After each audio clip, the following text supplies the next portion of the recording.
ورحمة الله وبركاته. الحمد لله وحده والصلاة والسلام على من لا نبي بعده. أما بعد فأعوذ بالله من الشيطان الرجيم. بسم الله الرحمن الرحيم. يا أيها الذين آمنوا لا تتبعوا خطوات الشيطان ومن يتبع خطوات الشيطان فإنه يأمر بالفحشاء والمنكر ولولا فضل الله عليكم ورحمته ما زكى منكم من أحد أبدا ولكن الله يزكي من يشاء والله سميع عليم. ولا يأتل أولو الفضل منكم والسعة أن يؤتوا أولي القربى والمساكين والمهاجرين في سبيل الله وليعفوا وليصفحوا ألا تحبون أن يغفر الله لكم والله غفور رحيم إلى آخر الآية. صدق الله العلي العظيم وصدق رسوله النبي الكريم ونحن على ذلك من الشاهدين والشاكرين. اللهم ألهمنا رشدنا وأعذنا من شرور أنفسنا. اللهم وفقنا لما تحب وترضى من القول والفعل والنية. رب اشرح لي صدري ويسر لي أمري واحلل عقدة من لساني يفقهوا قولي. آمین یا رب العالمین. محترم حضرات، معزز سامعین، محترم خواتین، میری ماں اور بہنوں، ملی بھائیوں، پیارے بچوں، تلاوت کی ہوئی آیتیں 18واں پارہ سورہ نور آیت نمبر 21 سے یہ مضمون شروع ہو رہا ہے. گزرا 20 آیتیں آپ کے سامنے شروع کی آ چکی ہیں. آیت نمبر 21 سے لے کر 26 تک ایک رکوع مکمل آج کی گفتگو کا عنوان ہے. گزشتہ یہ بات کہی گئی تھی کہ جو لوگ چاہتے ہیں کہ ایمان والوں میں بے حیائی کا چرچا ہو، بے حیائی پھیل جائے، اللہ تعالیٰ ان لوگوں کو پسند نہیں کرتے جو بے حیائی کو بڑھاوا دیتے ہیں. ان کے لیے المناک عذاب ہے، دنیا میں بھی اور آخرت میں بھی. اللہ کا فضل و کرم ہے جس کی بنیاد پر تم پر اللہ نے عذاب کو نہیں بھیجا بلکہ تم کو توبہ کی توفیق دی. اللہ معاف کرنے والے، رحم کرنے والے. پورے واقعے کو سامنے رکھ کر جو گزر چکا ہے، جس کا نام واقعی افک ہے، ایمان والوں کو تنبیہ کی جا رہی ہے کہ تم نقش قدم پر شیطان کے ہرگز مت چلو. یا ایھا الذین آمنوا لا تتبعوا خطوات الشیطان. اس میں ایک لفظ نیا ہے آپ کے لیے، خطوات، ورنہ یا بمانا اے اور ایھا بھی بمانا اے، اور الذین یہ اس میں موصول ہے، بارہا آ چکا ہے. آمنو وہ لوگ جو ایمان لائے، لا تتبعوا پیچھے پیچھے مت چلو، نقش قدم پر مت چلو. اور شیطان تو معروف اور مشہور ہے، بلکہ شیطان اتنا مشہور ہے کہ ایک شاعر صفی نے اسی کو تشبیہ دے کر کہا، شیطان سے بھی زیادہ مشہور ہوں صفی، سب جانتے ہیں کون نہیں جانتا مجھے. تو شیطان اتنا مشہور ہے کہ سب اسے جانتے ہیں. صفی نے تشبیہ دیا اس کو. تو شیطان بھی معروف اور مشہور ہے. اب بچا لفظ خطوات. یہ جمع ہے خطوہ کی. خطوات جمع ہے، اس کا واحد خطوہ. خطوہ کہتے ہیں جب آدمی پاؤں رکھتا ہے تو نیچے جو نشان پڑتا ہے وہ خطوہ ہے. اور بعض شارحین کہتے ہیں کہ دونوں پاؤں کے درمیان کی جو جگہ ہے یہ خطوہ ہے. اس سے اشارہ ہے نقش قدم پر چلنا، کسی کی ہو بہو نقل کرنا، کسی کو من وعن جو کا تم فالو کرنا، کسی کی اس طرح اتباع کرنا کہ لوگ کہیں کہ یہ تو ان کا فالوورز ہے. اللہ فرماتے ہیں کہ تم شیطان کے نقش قدم پر مت چلو. تم ایمان والے ہو اور ایمان والے ہونے کا تقاضا یہ ہے کہ تم اللہ و رسول کا حکم فالو کرو تم کو لوگ یہ کہیں کہ یہ اللہ و رسول کا اطاعت گزار ہے، تم کو یہ نہ کہیں کہ یہ شیطان کے نقش قدم پر چلنے والا ان کا فالوورس ہے۔ یہ تنبیہ کی گئی۔ شیطان کیا چاہتا ہے کہ مسلمانوں میں بے حیائی کا چرچا ہو، اور اللہ چاہتے ہیں کہ مسلمان باعفت پاکدامن ہو۔ اس لیے دونوں میں بڑا فرق ہے۔ تم اگر بے حیائی کا چرچا کرو گے، اس کو بڑھاوا دو گے، اور جن چیزوں سے اس میں رغبت اور میلان اور شہوت اور خواہش پیدا ہوتی ہے ایسا طریقہ اپناؤ گے تو یہ شیطان کا نقش قدم ہوگا، ان سے گریز کرو۔ یا ایھا الذین آمنوا، اے وہ لوگ جو ایمان لائے ہو، لا تتبعوا، مت چلو، خطوات الشیطان، قدم بقدم شیطان کے، یعنی اس کے اغوا پر عمل مت کرو۔ زیادہ اس سے دوستی کرو گے تو تم پر وہ حاوی ہو جائے گا۔ قرآن نے ایک لفظ کہا ہے استحوذ علیہم الشیطان، شیطان ان پر حاوی ہو گیا، اور جن پر شیطان حاوی ہو جاتا ہے ان کو اللہ کی یاد نہیں آتی، فانساہم ذکر اللہ کی یاد ہی نہیں ان کو آتی، بھول جاتے۔ تو جب شیطان سے دوستی کریں گے تو وہ حاوی ہو جائے گا، تم اس پر حاوی نہیں ہو سکو گے۔ اس کی بدی تمہاری نیکی پر غالب آ جاتی۔ علامہ سعدی نے شعر کہا تھا کہ سارنگی کی آواز ڈھولک کی آواز پر غالب نہیں آتی، ڈھولک کی آواز سارنگی پہ غالب آتی۔ اس کا مطلب یہ ہے تم اچھے ہو اور شیطان برا ہے، لیکن وہ اتنا برا ہے تم اتنا اچھے نہیں ہو، تمہاری برائی تمہارے اچھائی پر اس کی برائی غالب آ جائے گی۔ سارنگی کی آواز پر ڈھولک کی آواز غالب آتی، اور خوشبو پر لہسن کی بدبو غالب آتی۔ منہ کی کراہت جب منہ سے بھبک نکلتی ہے تو وہ بہت تیز نکلتی۔ علامہ سعدی کے بولنے کا مطلب یہ ہے برائی کا مقابلہ کرنے کے لیے اچھائی اسی لیول کی ہے تو مقابلہ ہوتا ہے، ورنہ برائی غالب آ جاتی ہے۔ اچھا بننے کے لیے اچھا ماحول چاہیے، برا بننے کے واسطے چھوڑ دو خود ہی برا ہو جائے گا، تربیت نہ کرو خود ہی برا ہو جائے گا۔ یہاں اشارہ اسی کی طرف ہے کہ شیطان کے نقش قدم پر مت چلو۔ اب اتنی نصیحتوں کے بعد اگر کوئی چلتا ہے تو کیا ہوگا؟ وَمَن يَتَّبِعْ خطوات الشیطان، اور جو شخص شیطان کے نقش قدم پر چلتا ہے، قدم بقدم چلتا ہے، تو سنو کہ شیطان کیا حکم دے سکتا ہے۔ فَإِنَّهُ يَأْمُرُ بِالْفَحْشَاءِ وَالْمُنكَرِ، شیطان حکم کیا دے سکتا ہے سوائے بے حیائی کے منکرات کے؟ اچھائی تو وہاں ہے ہی نہیں۔ فحش کی جمع فحشا، بے حیائی والے کام، کپڑا نکال دے گا۔ پہلا آرڈر شیطان کا کپڑا نکال دینے کا ہوتا ہے، اس کو فحش کہتے ہیں۔ آدم علیہ السلام اور حوا علیہ السلام کا قصہ بارہا پیچھے آ چکا ہے۔ جنت میں اس کی بات مان کر آدم نے جنت کا پھل کھایا جو ممنوع تھا۔ کیا ہوا نتیجہ؟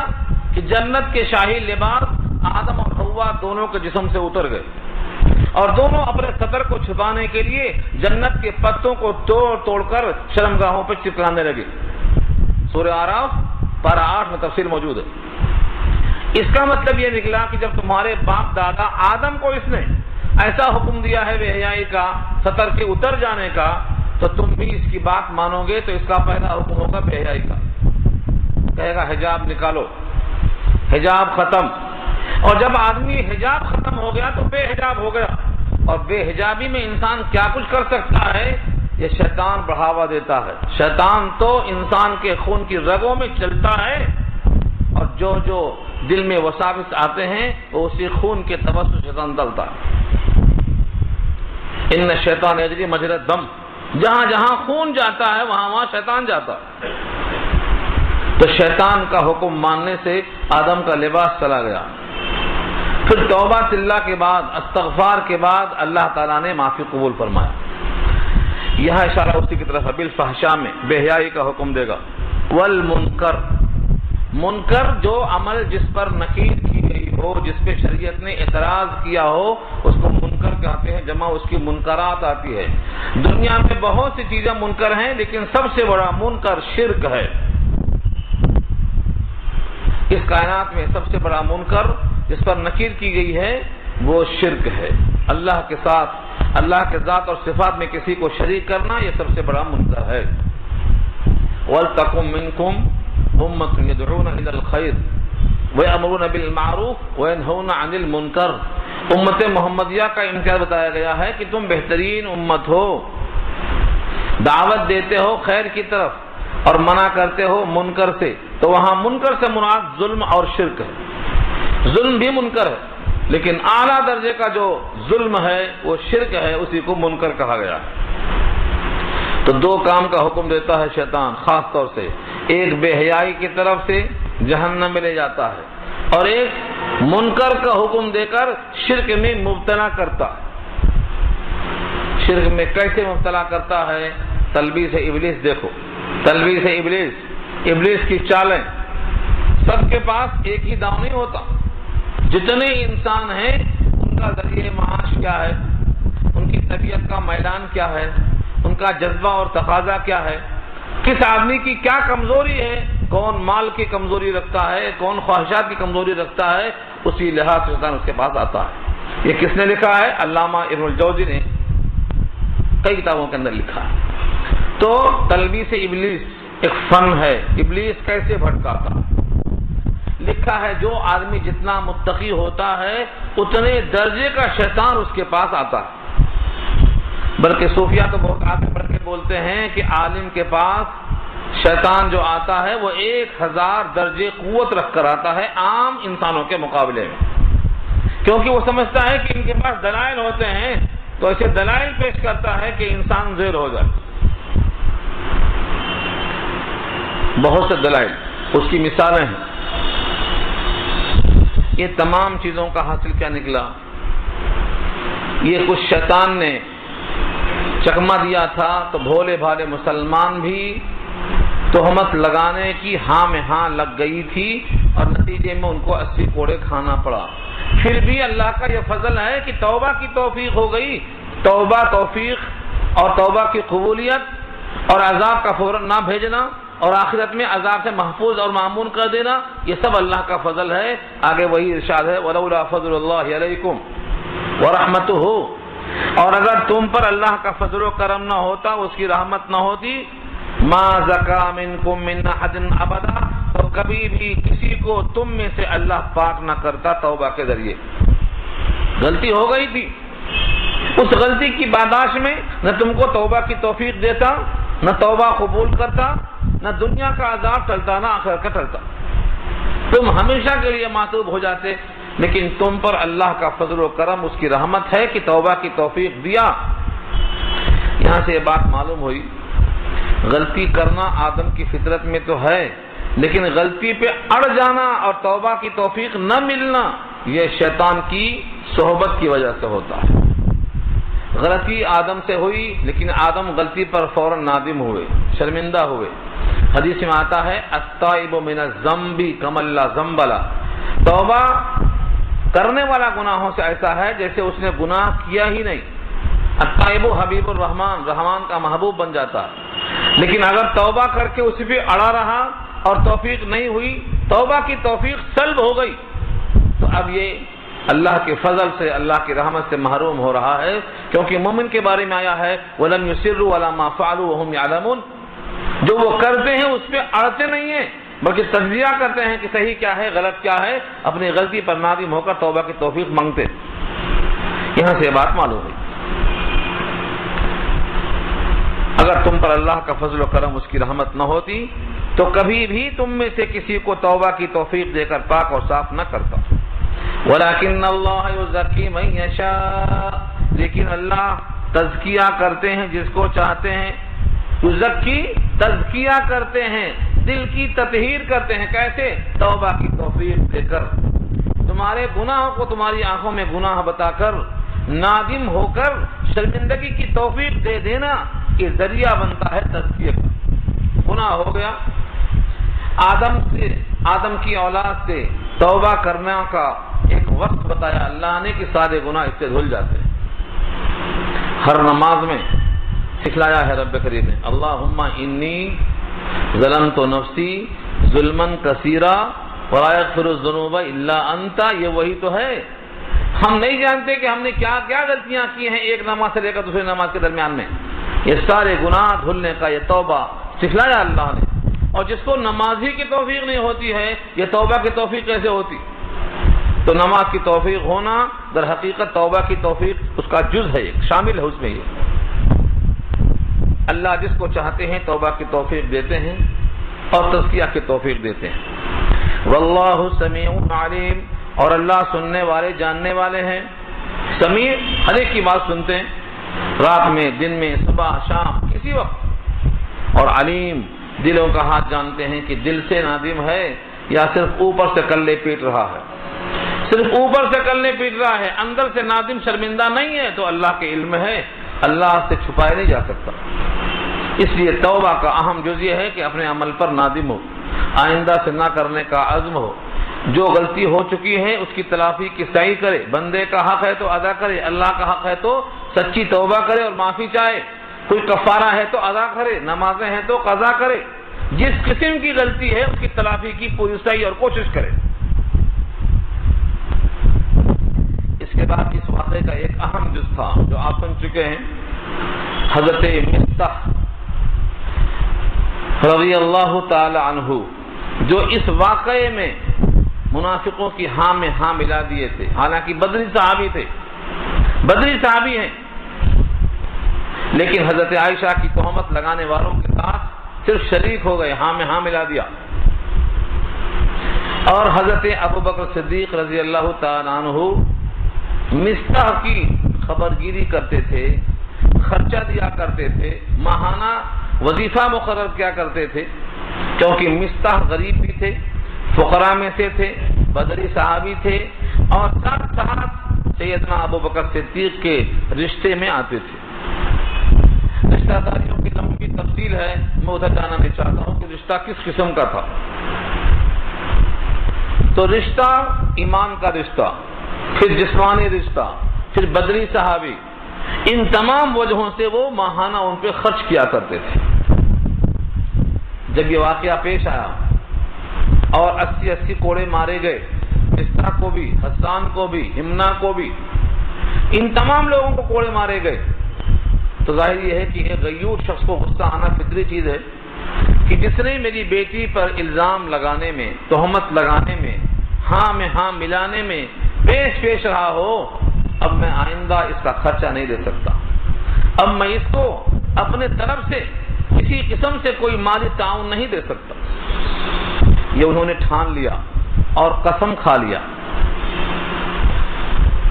آپ اگر دیکھیں، غور سے سوچیں، تو ایک عام آدمی پر خرچہ دینا کسی پر واجب اور متعین نہیں ہے۔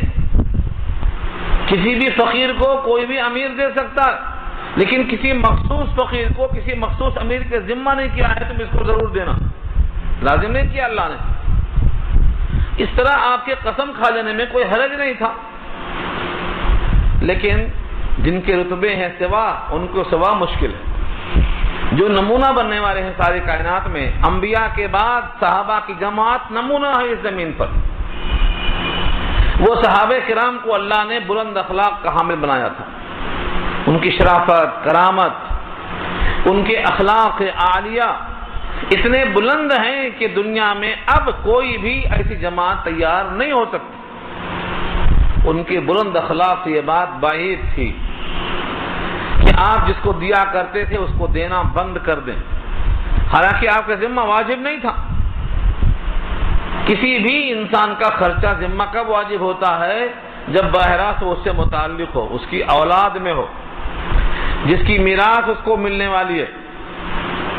لیکن یہاں تو عام فقیر ہے، ان کی کفالت، ان کا خرچہ آپ کے ذمہ نہیں تھا، لیکن جیسے انہوں نے قسم کھا لیا کہ میں اب آئندہ ان پر خرچہ نہیں کروں گا، رب کریم نے بلند اخلاق کے حامل اوصاف کو اس آیت میں تنبیہ فرمایا، وَلَا يَأْتَلِ أُولُو الْفَضْلِ مِنْكُمْ وَالسَّعَةِ أَنْ يُؤْتُوا أُولِي الْقُرْبَى وَالْمَسَاكِينِ وَالْمُهَاجِرِينَ فِي سَبِيلِ اللَّهِ۔ اور اس آیت کو سیدنا ابوبکر صدیق کے لیے بہت بڑا اعزاز ہے، بہت بڑی سعادت ہے۔ اسی واسطے امت کا اجماع ہے، انبیاء کے بعد اس امت کے اندر سب سے اونچا مقام سیدنا ابوبکر صدیق کا ہے، اس آیت کی وجہ سے اور اس جیسی اور بھی آیتوں کی وجہ سے۔ سب سے اونچا مقام ہے۔ اللہ نے کیا کہا مخاطب میں؟ سیدنا ابوبکر صدیق کا نام نہیں لیا بلکہ ان کی ایک صفت کو بیان کیا۔ کیا کہا؟ اولو الفضل، فضیلت والے، ولا یاتلی اولو الفضل منکم والسعۃ، بزرگی والے اور وسعت والے۔ تو صدیق اکبر کو بزرگی والے اور وسعت والے کہا جا رہا ہے۔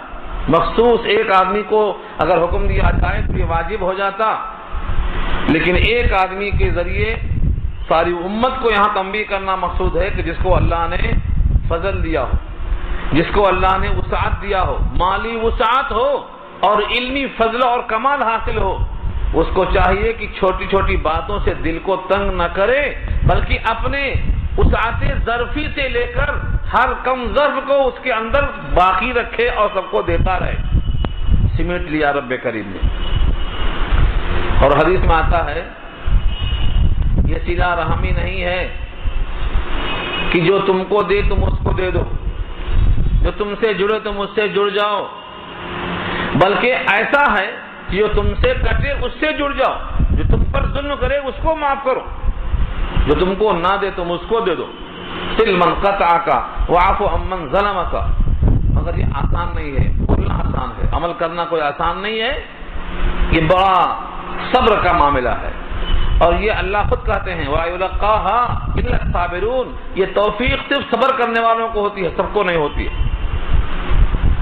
سیدنا صدیق اکبر رضی اللہ تعالیٰ عنہ کیا فرمایا؟ اولو الفضل، تم میں سے جو فضیلت والے ہیں اور تم میں سے جو کشائش والے اور وسعت والے ہیں وہ قسم نہ کھائیں، ولا یأتلی، یأتلی کے معنی ولا یقسم، قسم نہ کھائیں،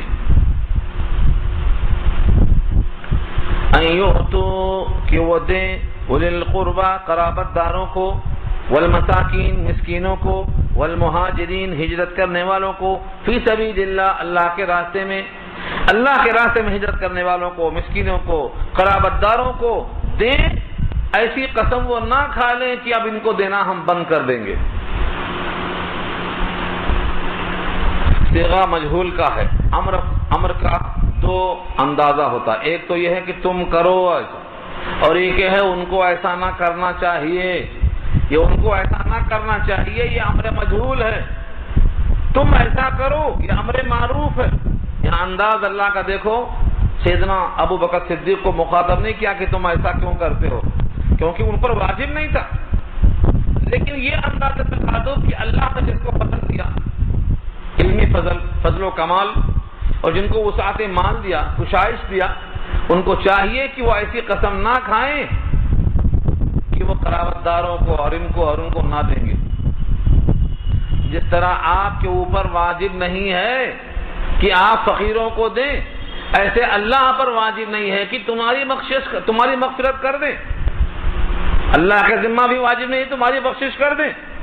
جب تم اللہ سے چاہتے ہو کہ ہماری بخشش ہو جائے جبکہ اللہ کے ذمہ واجب نہیں ہے، ایسے وہ فقیر بھی چاہتے ہیں کہ اگر کہ تمہارے ذمہ واجب نہیں ہے لیکن تم فضل والے ہو، وسعت والے ہو، تم فضل کا مظاہرہ کرو، وسعت کا مظاہرہ کرو۔ یہ ہے تخلقوا باخلاق اللہ، اللہ کے صفات کو تم اپناؤ۔ اللہ پر تمہاری بخشش واجب نہیں لیکن پھر بھی تم اللہ سے امید رکھتے ہو، ایسے ہی تمہارے ذمہ ان کا خرچہ نہیں ہے لیکن یہ لوگ تم سے امید رکھتے ہیں، تم ان کی امید پر پانی مت پھیرو، اپنے فضل کا اور اپنی وسعت کا احساس رکھ کر ہر ایک کو سمیٹنے کی کوشش کرو۔ آگے جملہ ہے وَلْيَعْفُوا وَلْيَصْفَحُوا، چاہیے کہ وہ معاف کریں اور چاہیے کہ وہ درگزر کریں۔ یعفو معاف کریں، وَلْيَصْفَحُوا اور درگزر کریں۔ کیا مطلب ہوا؟ اب پچھلی باتوں کو یاد بھی نہ لائیں، جو چیز ختم ہو گئی اس کی بنیاد پر آئندہ دل میں تنگی نہ آنے پائے بلکہ معافی بہتر ہے۔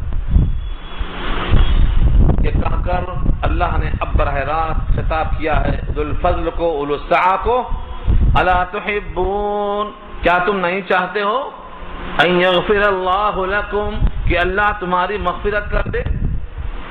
اگر تم اللہ سے مغفرت چاہتے ہو تو یہ بتاؤ کیا اللہ پر تمہاری مغفرت واجب ہے؟ ظاہر یہ ہے کہ اللہ پر کوئی چیز واجب نہیں ہے، پھر بھی تم اللہ سے مغفرت چاہتے ہو۔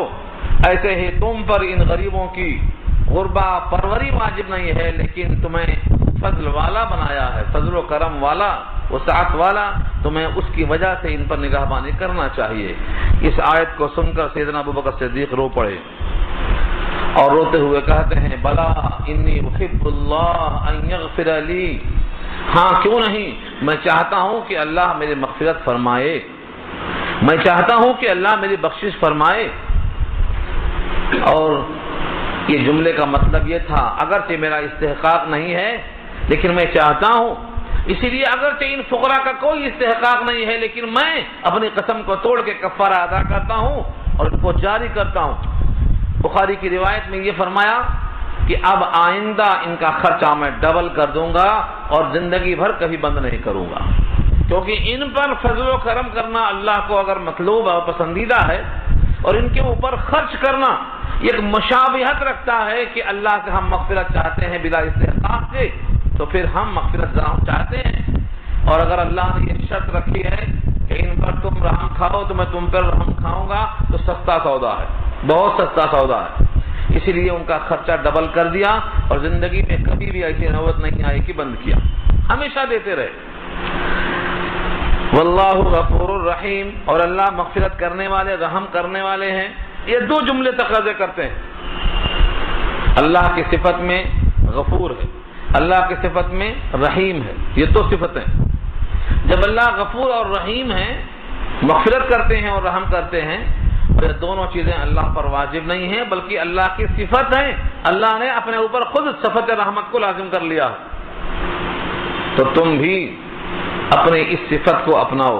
ایک حدیث کا مضمون آتا ہے تخلقوا باخلاق اللہ، اللہ کے اخلاق سے اپنے آپ کو سجاؤ، جو اللہ کے اخلاق ہیں وہ تمہارے اندر آنا چاہیے۔ اللہ میں وسعت ہے، تمہارے اندر وسعت ہونا چاہیے۔ اللہ میں بخشش اور رحمت ہے، تم میں بخشش اور رحمت ہونا چاہیے، یعنی تم بھی لوگوں کو درگزر کرو، لوگوں کو معاف کرو۔ اب یہاں سے اسی سے متعلقہ ایک نیا مضمون شروع ہوتا ہے کہ اگر کچھ لوگ تہمت لگاتے ہیں ایسی عورتوں کو جو پاک دامن ہیں، غافل ہیں، مومن ہیں، وہ عورتیں ان کا دفاع نہیں کر سکتی ہیں، کیونکہ دفاع کرنا کوئی آسان کام نہیں ہے۔ جب کسی پر تہمت لگا دی جاتی ہے تو اس تہمت لگانے والے کو اگرچہ 80 کوڑے ہیں لیکن جس پر تہمت لگائی گئی ہے وہ اپنا دفاع کیسے کرے؟ اس پر تو ایک داغ اور دھبا ہے۔ اللہ فرماتے ہیں کہ تہمت لگانے والوں کو چاہیے کہ وہ سن لیں اچھی طرح سے، وہ دنیا آخرت دونوں جہان میں اللہ کی نگاہ میں ملعون ہیں اور ان کے لیے اللہ نے بہت بڑا عذاب رکھا ہے۔ اگر کسی کو اللہ کی لعنت نہیں چاہیے تو کسی پاک دامن پر تہمت نہ لگائیں، ورنہ اس وجہ سے کہ وہ 4 گواہ لا کر ثابت نہ کر سکے اور وہ کمزور ہو کر دفاع نہ کر سکا تو اللہ کی نگاہ میں الزام لگانے والے ملعون ہوں گے اور قابل عذاب ہوں گے۔ یہ مضمون اگلی آیت میں ہے۔ ان الذين يرمون المحصنات، ان الذين، بے شک جو لوگ یرمونا تہمت لگاتے ہیں، یرمونا رمی سے بنا ہے، رمی کے معنی آتے ہیں تیر پھینک کے مارنا، یہ زبان کی تیر ہے جس سے تہمت لگائی گئی ہے، یہ زبان کا تیر ہے۔ اور لوگ سمجھتے ہیں کہ تیر کمان سے خون تو نکلتا ہے، زبان کے ذریعے سے خون نہیں نکلتا ہے، لیکن مشہور شاعر کہتا ہے تیر اور نیزوں کا زخم بھر سکتا ہے لیکن زبان سے نکلا ہوا زخم کبھی نہیں بھرتا۔ جراحات السنان لها التیام ولا یلتام ما جرح اللسان، نیزوں کا زخم، تیروں کا زخم بھر جاتا لیکن زبان کا نکلا ہوا زخم زندگی بھر نہیں بھرتا۔ اور اس کی مثالیں موجود ہیں مگر میں ادھر نہیں جانا چاہتا ہوں، تاریخ میں نہیں احادیث میں موجود ہیں اسی مثالیں کہ زندگی بھر وہ زخم باقی رہا، اسی واقعے میں مربوط ہے۔ لیکن وہ چیزیں ایسی ہیں جو ظاہر کرنے کا حکم نہیں ہے، کف لسان بہتر ہے۔ تو جو لوگ تہمت لگاتے ہیں، یرمونا کا ترجمہ کیا ہے؟ تیر پھینکتے ہیں۔ کس کا تیر ہے؟ زبان کا تیر ہے۔ ان الذين يرمون المحصنات، محصنات محسن کی جمع ہے وہ عورت جو پاک دامن ہے. اصل میں حسن کہتے ہیں قلعہ کو، ہا صاد نون، حسن کے معنی قلعہ. اور قلعہ میں جو آدمی ہوتا ہے وہ دشمن سے محفوظ ہوتا. تو یہاں مراد ہے شوہر والی عورت، کیونکہ شوہر اس کے لیے قلعہ کے درجے میں ہے. جس کا نکاح ہو چکا ہے وہ شوہر کے ساتھ ہے، وہ ایک معنوں میں قلعہ میں محفوظ ہے، ہر الزام سے پاک. تو اس عورت کو محسن کہا گیا ہے، جمع اس کی محسنات آئی ہے. اور جس عورت کا شوہر نہیں ہے وہ محسن نہیں ہے، غیر محسن ہے. کبھی بھی اس پہ خطرہ، کسی سے بات کیا تو خطرہ، کوئی ملاقات کرنے آیا تو خطرہ، کوئی دیکھنے آیا تو خطرہ، کسی کے پاس گئے تو خطرہ، جسم میں کوئی چیز ظاہر ہوئی تو خطرہ. ان کے لیے ہر آن شبہات کے دروازے کھلے ہیں، وہ غیر محسنہ کہلاتی ہے. اسی بات سے حکم ہے کہ جہاں تک ہو سکے جلدی سے نکاح کر دینا چاہیے، کیونکہ نکاح کر دینے سے عورت محسن بن جاتی ہے. محسنات اس کی جمع ہے. جن 3 کاموں میں جلدی کا حکم دیا گیا تھا، امت ان تینوں کاموں میں آہستہ کر رہی. سید الانبیاء نے 3 کام میں جلدی کا حکم دیا تھا. 3 کاموں میں جلدی کا حکم دیا گیا ہے، اور ہر جگہ سکون اطمینان کا کام حکم دیا گیا. یہ 3 کام ایسے ہیں جہاں جلدی کا حکم ہے، لیکن امت ان 3 کاموں میں بہت سلو ہے. 3 کام کون کون سے ہیں یاد رکھ لو، شاید موقع مل جائے، توفیق ہو جائے، لوگوں کو بولنے کا مل جائے. جب کسی عورت کا جوڑا لگ جائے تو نکاح میں دیر نہ کرنا. اگلے سال کریں گے، 2 برس کے بعد کریں گے، یہ پیسہ آ جائے گا ولیمے کا جب کریں گے، وہ دھوم نہیں. نکاح کا جوڑا لگ گیا. یہ رسم کیا ہے؟ رسم جوڑا لگنا ہی تو ہے. تو اب اس کے بعد دیری کیوں ہے؟ وہ رسم میں جو خرچہ ہے اسی میں نکاح کر دینا، بلکہ وہ خرچے کی بھی ضرورت نہیں ہے. تو رسم کا مطلب ہوتا ہے جوڑا مل گیا، پھر بھی تاخیر ہوتی ہے، یہ درست نہیں ہے. جتنا جلدی ہو نکاح کر دینا. اور دوسرے، جب فرض نماز کا وقت ہو جائے، ابھی اٹھیں گے پھر تھوڑا سو جائیں گے، اب سو گئے تو گیا، غوطہ دے دیا شیطان. آنکھ کھل گئی تو اب اٹھ جانا. دل چاہتا ہے اب بھی 5 منٹ سے اٹھیں گے، مگر یہ نیند کی لوری 5 منٹ میں ختم نہیں ہوتی. دن نکل جاتا، جب ختم ہوتی تو رہ جاتے ہیں. تو جب وقت فرض نماز کا آ جائے تو دیر نہ کرنا، ادا کرنا. اور تیسرا ہے، جب جنازہ تیار ہو جائے تو اس کو اس کے منزل تک لے جانے میں جلدی کرنا. کیوں؟ اگر وہ اچھا ہے تو اس کی منزل جو اچھی ملنے والی ہے اس کو اس کے مقام تک پہنچا دو، تاخیر مت کرو.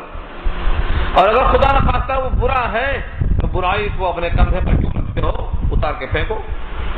حدیث میں آتا ہے جلدی سے پہنچا دو اس کے مقام تک. یہ 3 جگہ ہم جلدی نہیں کرتے.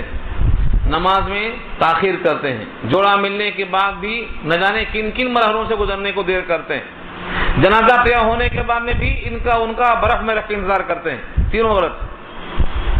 تو ایسی عورت کو یہاں پر محسن کہا گیا ہے جو شوہر والی ہیں. جن کا شوہر نہیں ہے، وہ خطرے میں ہیں، ان کا نکاح جلدی کر دو. ان عورتوں کی صفتیں بتائی ہیں: الغافلات، المؤمنات. غافلات غافل کی جمع ہے. غافل اردو میں استعمال ہے، جو زیادہ چالاک نہ ہو، زیادہ شاطر نہ ہو، اس کو غافل کہیں گے. تو دیکھا آپ نے، مومن غافل بھی ہوتا ہے، مطلب شاطرانہ چالیں نہیں جانتا، وہ بھولا بھالا ہوتا ہے. مومن بھولا بھالا ہوتا ہے، اور مومنہ بھی بھولی بھالی ہوتی ہے. مومنہ عورت کی خاص صفت کیا ہے کہ وہ بھولی بھالی ہوتی ہے، شاطر نہیں ہوتی، تیز ترار نہیں ہوتی، زبان دراز نہیں ہوتی. اللہ نے یہاں پر محسن عورت کے واسطے کیا لگایا؟ الغافلات. بھولی بھالی ہے، یعنی پاک دامن ہے.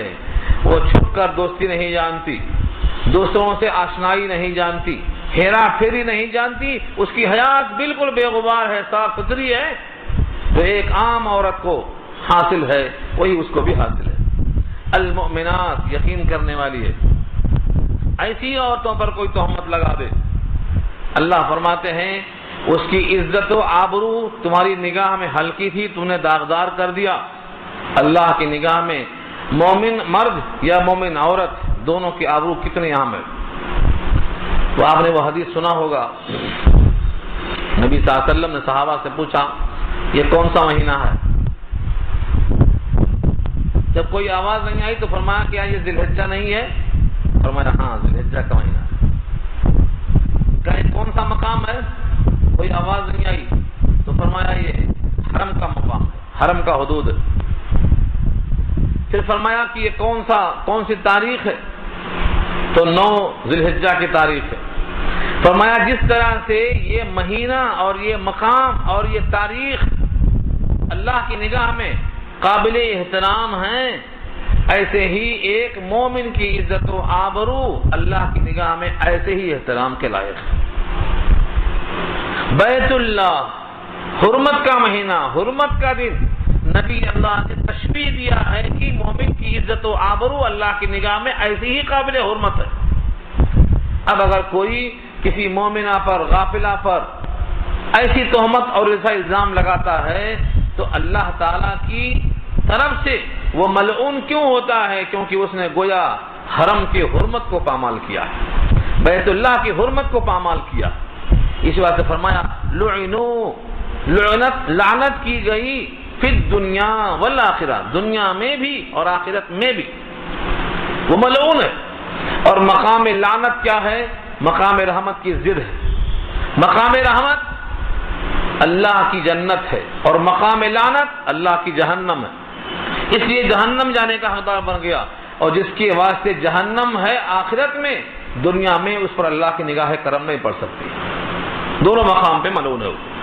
وَلَهُمْ عَذَابٌ عَظِيمٌ، اور ان کے لیے عذاب ہے بہت بڑا، عذاب عظیم، بہت بڑا عذاب۔ یہ عذاب بہت بڑا ظاہر کیسے ہوگا؟ کس موقع پر ہوگا؟ کیسے ہوگا؟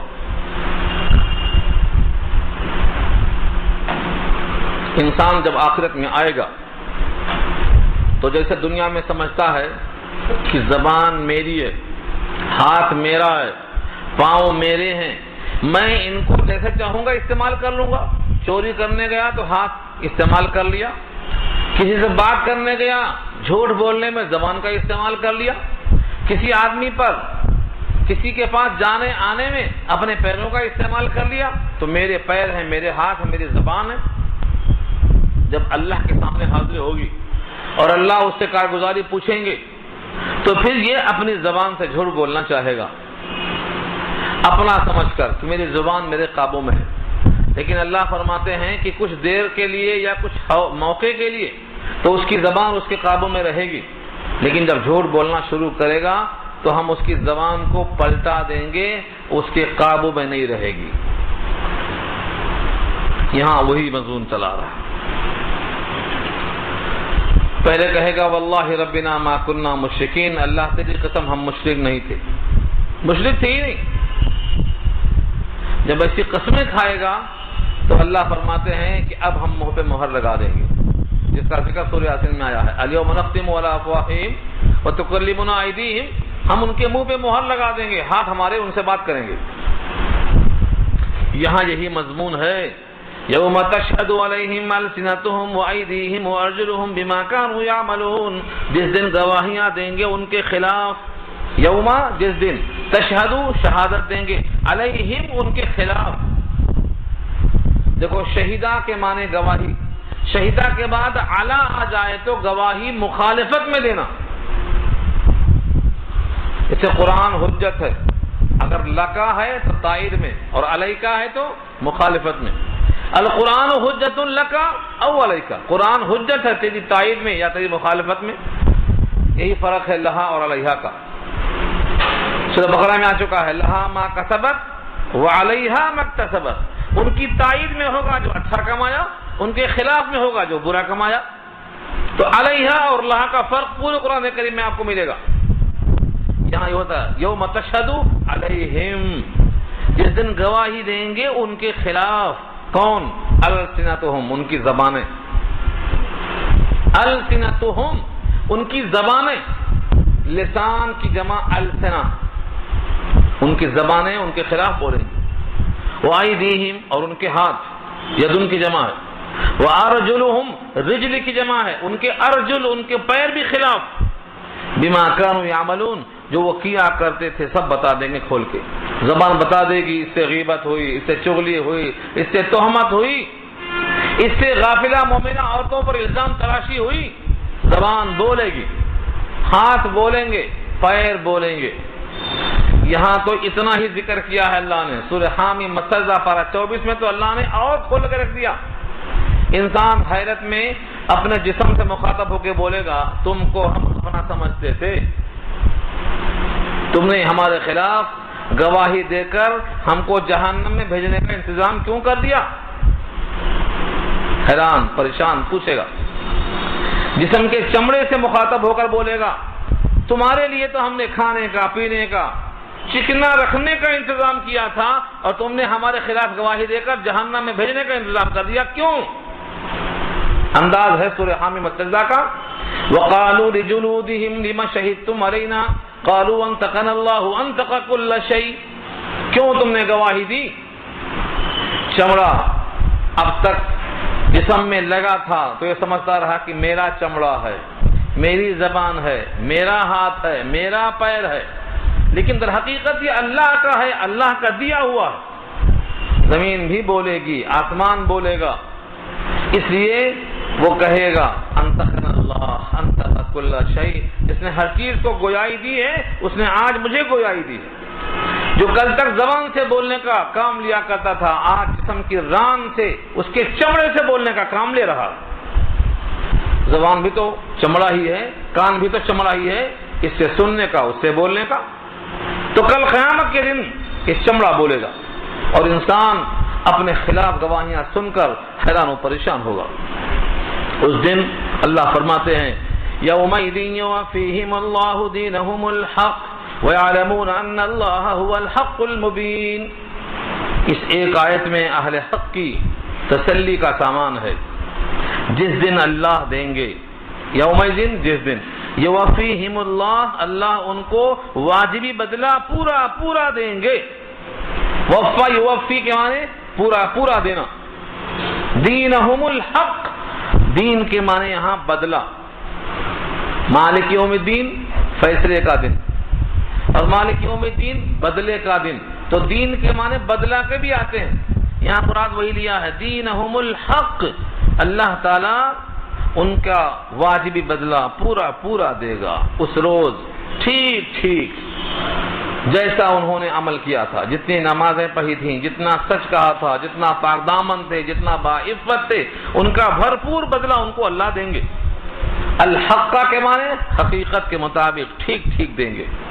وَيَعْلَمُونَ اور وہ جان لیں گے ان اللہ هو الحق المبین کہ بے شک اللہ وہی حق ہے اور کھول کھول کر واضح کرنے والا ہے، ہر بات کھول دے گا، آئینے کی طرح ہر ایک کا عمل اس کے سامنے پیش کر دیا جائے گا۔ ان اللہ هو الحق المبین، اللہ اور اللہ کی بات حقیقت کو کھول دینے والی ہے۔ ان تمام باتوں کے بعد پورا واقعہ عفق سامنے رکھو، اب تک کی جتنی باتیں ہیں ان تمام کو سامنے رکھو، اور اللہ کی طرف سے ایک دستور ہے، ایک قاعدہ ہے، ایک کلیہ۔ ترجمہ دیکھو لفظوں کے ساتھ پہلے، الخبیثات للخبیثین والخبیثون للخبیثات والطیبات للطیبین والطیبون للطیبات۔ خبیثات جمع مؤنث ہے، اس کا واحد کیا ہے؟ خبیثتن، گندی عورت، جمع الخبیثات، گندی عورتیں، للخبیثین گندے مردوں کے لیے، خبیثین جمع ہے گندے مردوں کے لیے، والخبیثون للخبیثات اور گندے مرد ہوتے ہیں گندی عورتوں کے لیے۔ 4 دفعہ آئے جملہ ہے، گندی عورتیں گندے مردوں کے لیے اور گندے مرد گندی عورتوں کے لیے۔ ایک بار کہنا کافی تھا؟ نہیں، ڈائریکشن دیکھو، گندے عورت، گندی عورتیں کیا چاہتی ہیں کہ گندا مرد ملے، اور گندے مرد چاہتے ہیں گندی عورتیں ملے۔ ہمارے اردو میں محاورہ ہے کند ہم جنس با ہم جنس پرواز، کبوتر با کبوتر باز با باز، باز اڑتا ہے باز کے ساتھ، کبوتر اڑتا ہے کبوتر کے ساتھ۔ جھوٹا آدمی سچوں کے ساتھ نہیں رہ سکتا، نکل جائے گا۔ جیسے حدیث میں آتا ہے مدینہ بھٹی ہے، بھٹی میں لوہا جب ڈالا جاتا ہے تو اس کا جو خبز ہوتا ہے لوہے کا وہ جل کے بھٹی کے باہر چلا جاتا ہے، خالی سونا بچتا ہے، خالی لوہا بچتا ہے۔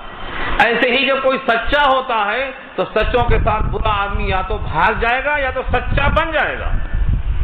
صحبت صالح سے بندہ صالح بنتا ہے، اس میں راز یہی ہے، صحبت صالح ترا صالح کنت، جب تم سچوں کے ساتھ رہو گے صالح بن جاؤ گے یا تو بھاگ جاؤ گے، ٹھہر نہیں سکو گے۔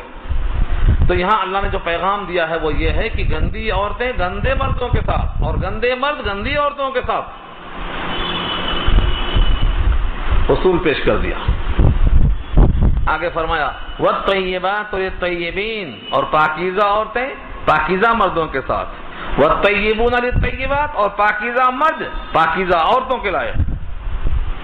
4 دفعہ استعمال کیا اللہ نے، یعنی فطرت کے لحاظ سے جو انسان پاک دامن ہوتا ہے وہ پاک دامن ہی تلاش کرتا ہے، اور فطرت کے لحاظ سے جو عورت پاک دامن ہوتی ہے وہ پاک دامن مرد کو تلاش کرتی ہے، اور جو جیسا تلاش کرتا ہے اللہ اس کو ویسا ہی عطا فرماتے ہیں۔ جو بندہ حلال تلاش کرتا ہے حلال عطا فرماتے، اور جو بندہ حرام تلاش کرتا ہے حرام عطا فرماتے۔ اللہ کی طرف سے یہ شان ہے۔ یہ وصول یہاں کیوں پیش کیا گیا؟ یہ پورا واقعی اس کے بعد یہ وصول کیوں پیش کیا گیا؟ غور سے سمجھو۔ بی بی عائشہ کو اللہ نے سید الانبیاء کے لیے منتخب کر کے رکھا ہے۔ اگر سید الانبیاء کو تم پاک سمجھ رہے ہو تو بی بی عائشہ کو تمہیں پاک سمجھنا لازم ہے، کیونکہ اللہ نے ان کو ان کے لیے منتخب کر کے رکھا۔ تو انسان کو چاہیے کہ اس میں غور و فکر کرے۔ نبی کے لائق جو عورتیں ہوں گی وہ نبی کے مقام عالیہ کے اعتبار سے پاک اور صاف ستھری ہوں گی۔ اسی واسطے اس پر لکھا ہے شارحین نے کہ بعض نبیوں کی عورتوں نے ایمان تو قبول نہیں کیا، جیسے نوح علیہ السلام کی بیوی نے اور لوط علیہ السلام کی بیوی نے ایمان قبول نہیں کیا، لیکن کسی نبی کی کسی بیوی نے زنا کبھی نہیں کیا۔ ما زنا امرات نبی قط، کسی بھی نبی کی بیوی نے کبھی بھی زنا نہیں کیا، کیونکہ یہ فطرت کی خرابی کی غمازی بتاتا ہے۔ اللہ تعالیٰ نے نبیوں کے لائق پاک دامن عورتوں کو چن کے رکھا ہے، اور خصوصاً بی بی عائشہ کا ذکر میں نے پہلے کر دیا تھا کہ اللہ تعالیٰ نے 6 سال کی عمر میں آپ کا نکاح فرمایا، اور نکاح سے پہلے جبریل امین کو ریشم کے کپڑے میں بی بی عائشہ کی شکل دے کر حضور کے پاس بھیجا گیا کہ دیکھو یہ آپ کی ہونے والی بیوی ہیں۔ لکھا ہے شارحین نے ایک نگاہ دکھانا یہی ثابت کیا ہے کہ ایک نگاہ دیکھنے سے دل میں محبت پیدا ہوتی ہے۔ جبریل نے پیش کیا، اور ایک روایت کے مطابق ہتھیلی میں رکھ کر پیش کیا۔ بخاری میں دونوں روایتیں موجود ہیں۔ اللہ تعالیٰ نے اس رسول کو پیش کرنے کا مقصد یہ ہے کہ جو مرد پاک دامن ہوتے ہیں انہیں پاک دامن عورتیں ملتی ہیں، لہذا بی بی عائشہ پہ الزام لگانے والے غلط ہیں۔ 80 کھڑا کھانے والے توبہ کی توفیق ہو گئی تو قابل معافی ہیں، لیکن آج تک ایک طبقہ ایسا ہے جو ان آیتوں کے نزول کے باوجود بی بی عائشہ کو مطہرہ نہیں مانتا۔ ان کے ایمان کے اندر اگر ذرہ برابر احساس ہوتا تو قرآن کریم کے نزول کے بعد اب ان کو طاہرہ ماننے میں تعمل کیوں ہوتا ہے؟ اسی واقعے کی بنیاد پر شیعہ بالاتفاق کافر ہیں، پوری امت کا اجماع ہے اس معاملے میں، اسی واقعے کی وجہ سے۔ اور یہاں رک کر میں ایک بات اور بھی عرض کر دوں، اگر کچھ لوگ سید الانبیاء کو عالم الغیب مانتے ہیں تو ان کو یہ ماننا پڑے گا کہ سید الانبیاء کے علم میں یہ تھا کہ بی بی عائشہ بالکل پاک دامن ہیں، پھر بھی پورا 1 مہینہ ان کو رونے دیا، عدم التفات کر کے بے رخی کر کے ان کو رونے پر مجبور کیا۔ سید الانبیاء کی رحمت پہ یہ الزام ہے۔ سید الانبیاء کی رحمت کسی کو روتا ہوا دیکھ نہیں سکتی، چہ جائے کہ بی بی عائشہ کو جن کے بارے میں خود فرمایا گیا آپ کو سب سے بڑھ کر محبت کس سے ہے؟ تو فرمایا عائشہ سے. اور فرمایا کہ وہ مردوں میں کس سے ہے؟ تو فرمایا ابوہا، عائشہ کے ابا سے. ایسی عورت کو جس سے آپ اتنی محبت کرتے ہوں، ایک مہینہ وہ روتی رہی اور حضور دیکھتے رہے اور جانتے ہوئے کہ یہ پاک دامن ہونے والی ہے، یہ نبی کے اوپر الزام ہے. اسی واسطے یہ بات طے ہوتی ہے کہ علام الغیوب صرف اللہ کی ذات ہے. جب یہ آیتیں نازل ہوئی ایک مہینے کے بعد تو حضور کو علم ہوا اور حضور نے آیتیں پڑھ کر بشارت دے دی. لہذا کسی نبی کو علام الغیوب کہنا اللہ کے صفت علم میں شراکت داری کے برابر ہے اور یہ شرک ہے. آگے اللہ فرماتے ہیں اولئک مبرؤون مما یقولون، بے شک وہ لوگ بری ہیں ان تمام چیزوں سے جو یہ لوگ کہتے ہیں. اولئک وہ لوگ جن کا ذکر آیا، مبرؤون سب کے سب بری ہیں. کس چیز سے؟ مما یقولون، جو منافقین کہہ رہے ہیں. جتنی باتیں الزام تراشیوں کی ہیں ان سب سے یہ بری ہیں. اور اگر یہ بری نہ ہوتے تو یہ اللہ کا وعدہ کیوں ہوتا؟ اللہ نے ان کے واسطے کیا رکھا؟ لہم مغفرتن، ان کے لیے مغفرت ہے.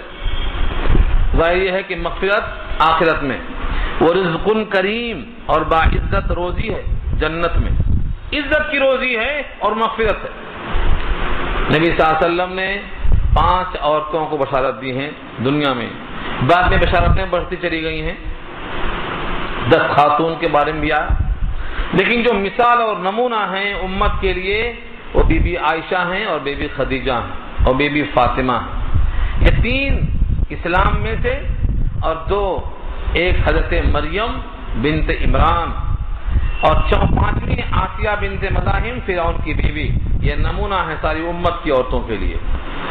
ان 5 پر اللہ تعالیٰ کا بے انتہا کرم رہا ہے، اس لیے فرمایا کہ ان کے لیے اللہ کی طرف سے مغفرت ہے اور اس میں کریم کا وعدہ ہے.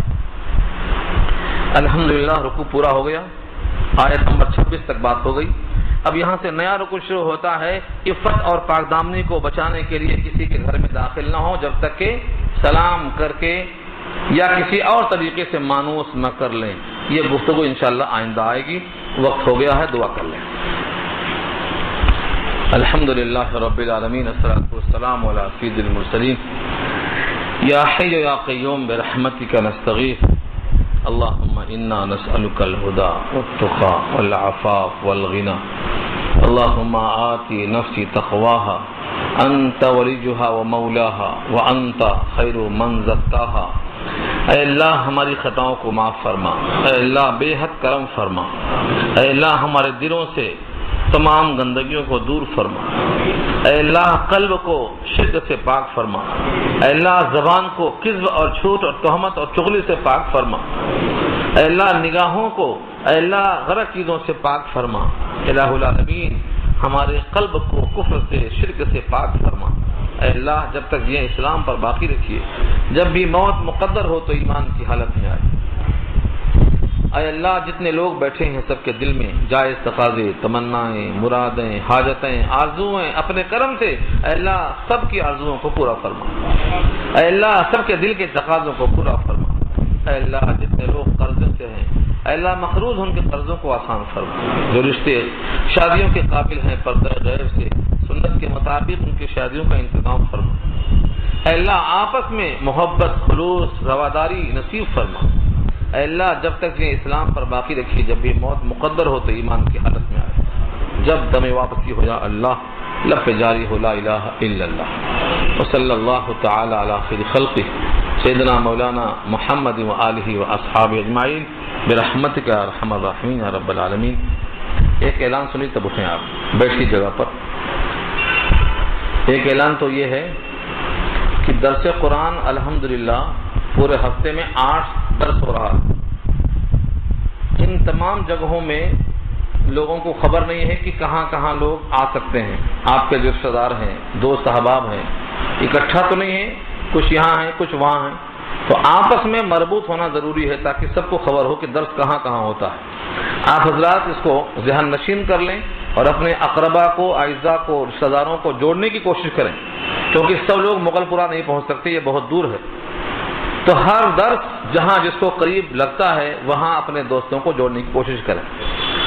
اتوار کو ایک درس یہاں ہے جو آپ دیکھ رہے ہیں 2 بجے سے 3 بجے تک، اور آج ہی کے دن 11 سے 12 مسجد عالمگیر شانتی نگر میں ہوتا ہے بخاری کا درس. مسجد عالمگیر شانتی نگر مہاویر دواخانے کے سامنے، وہاں پر بھی لوگوں کو جوڑیں. ہفتے کے دن اشوک نگر مسجد ریان کاماریڈی میں ہوتا ہے، جو وہاں آپ کے اعزاء قریب ہیں ان کو بھی جوڑیں. پیر کا دن خالی ہے. منگل کو جانکی نگر مسجد صفہ میں درس ہوتا ہے. مسجد صفہ جانکی نگر ٹوری چوکی میں ہے، وہاں جو حضرات آپ کے قریب ہیں ان کو جوڑنے کی کوشش کریں. چہارشنبہ 7 ٹومس کی روڈ پہ ایک کالونی ہے سمتا کالونی، وہاں مکان عبدالرشید صاحب کا ہے، وہاں درس ہوتا ہے عشاء کے بعد. جو قریب ہوں وہاں سے ان کو اطلاع کریں. جمعرات کو راہل کالونی میں ہوتا ہے، یہ بھی توری چوکی میں ہے، گلیکسی فنکشن کے قریب میں. گلیکسی فنکشن کے قریب تیسرا رائٹ ٹرن ہے، وہاں مکان واجد صاحب کا ہے، وہاں پر بھی درس قرآن جاری ہے عشاء کے بعد. خواتین کا انتظام وہاں بھی ہے. جمعے کو مسجد قباء قادر باغ نادن نگر چورستہ مہدی پٹنم سے قریب ہے، وہاں جمعے کی نماز میں تفسیر ہوتی ہے. 1 بجے شروع ہوتا ہے، 1:30 بجے ختم ہوتا ہے. وہاں بھی سورہ فتح کی تفسیر ہو رہی ہے. اور جمعے کے دن بعد نماز عشاء مسجد حفصہ آئیس کالونی توری چوکی، وہاں بھی خواتین کا انتظام ہے. ان تمام جگہوں میں آپ اپنے ساتھیوں کو اعزاء اقارب کو جوڑنے کی کوشش کریں. الحمدللہ سورہ فاتحہ سے لے کر سورہ ناس تک سیڈیز بن چکی ہیں، کچھ صورتیں رہ گئی ہیں، انشاءاللہ وہی پوری ہو جائیں گی. تو جن کو جو صورتیں چاہیے سنانے کے لیے، کسی کو دینے اور بھیجنے کے لیے، وہ ہم سے آپ رابطہ قائم کریں، انشاءاللہ آپ کو حاصل ہو جائیں گی. اور آخری اعلان یہ ہے کہ ایک کتاب ہے جس کو لکھا تھا علامہ ابن کثیر نے، حضور کے معجزات. یہ کتاب عربی ہی میں تھی، ہماری نگاہوں نے پہلی بار اردو میں دیکھا ہے اس کو. یہ تمام معجزات کو انہوں نے کوشش کیا ہے، اکٹھا کیا ہے، حضور کے معجزات. اس کتاب کا فائدہ یہ ہے کہ جب حضور کے معجزات کو آپ پڑھیں گے تو معلوم ہوگا کہ اللہ تعالیٰ نے نبی صلی اللہ علیہ وسلم کو کیسے کیسے معجزات دیے تھے اور کتنا اللہ کا قرب ان کو حاصل تھا. تو آپ کے دل میں نبی کی محبت عظمت اور پیدا ہوگی اور سنتوں سے قرب حاصل ہوگا. یہ کتاب میں لایا تھا مگر صرف 8 نسخے یہاں پہنچ سکے ہیں، راستے میں پورے ختم ہو گئے. اسٹاک موجود ہے، انشاءاللہ یہ آئندہ ہفتے آپ کو مل جائے گی. اس کی قیمت 135 روپے ہے، لیکن عام کرنے کے ارادے سے صرف 100 روپے رکھا گیا ہے، 35 روپے کی رعایت رکھی گئی ہے. آج صرف 8 نسخے آئے ہیں، جن صاحب کو آج ہی چاہیے وہ لے سکتے ہیں، اور جن کو آج نہ مل سکے ان کو انشاءاللہ آئندہ مل جائیں گے. پریشان ہونے کی ضرورت نہیں ہے، نسخے یہاں موجود ہیں. نکالو ایک نسخہ، ذاکر میاں ایک نکالو.